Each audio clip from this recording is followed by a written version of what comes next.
Well folks, over the past fall of 2011, I built this custom Gravely tandem tractor using two Model LIs. And I would have shown you guys sooner, but I was going to keep it a secret until the Gravely Mow-In of 2012 if I was going to make it down there. I was going to do its debut through the show, but I figured it was too neat to keep off of YouTube, so I figured I'd show you guys it now. And I would have had a build process video, but like I said, I was going to keep it off the internet. So after this, look for a pictures slideshow video, because I took about 100 or so pictures of it when I was building it, so you guys can see the process of it. So to start off with, the two tractors that I used, this one was the 1956 Model LI that got the engine swap from the 1950s L that I had with the cracked transmission housing.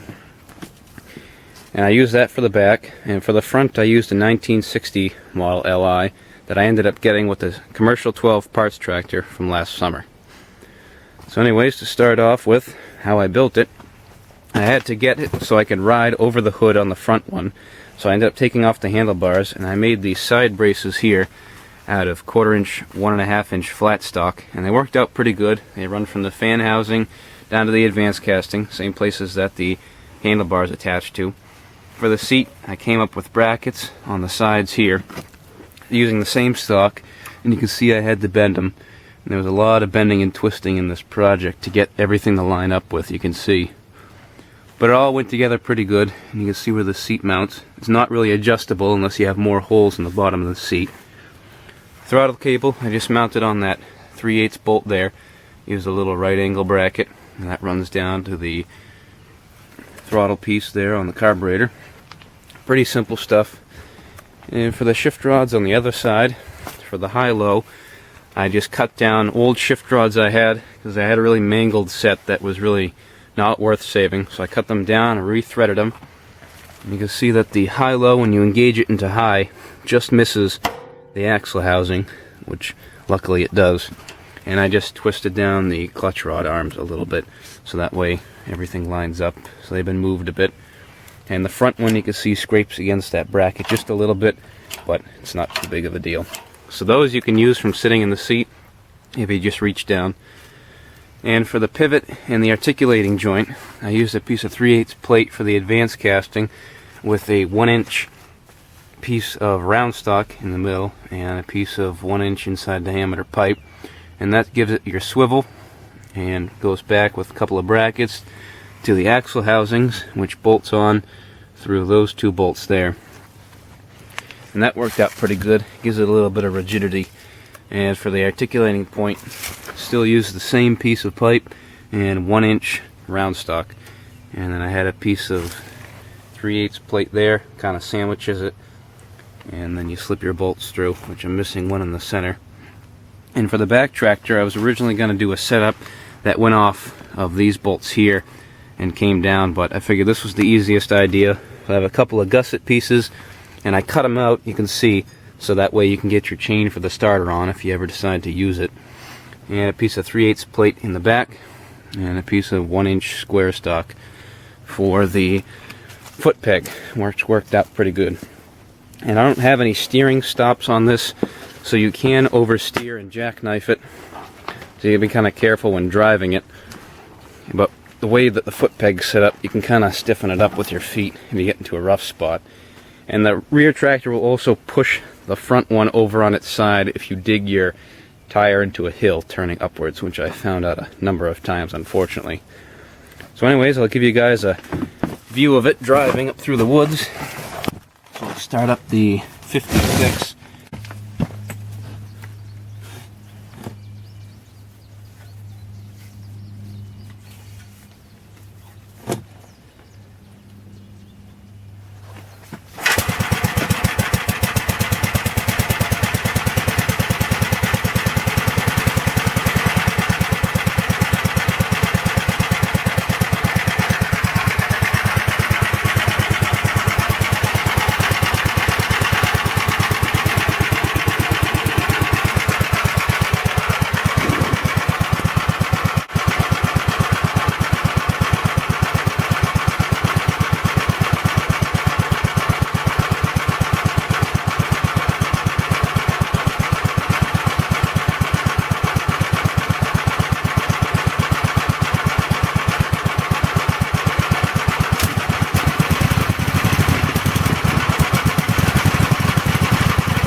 gonna let these warm up a little bit so this back one will stop smoking.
Well folks, there you have it. Custom built Gravely tandem tractor.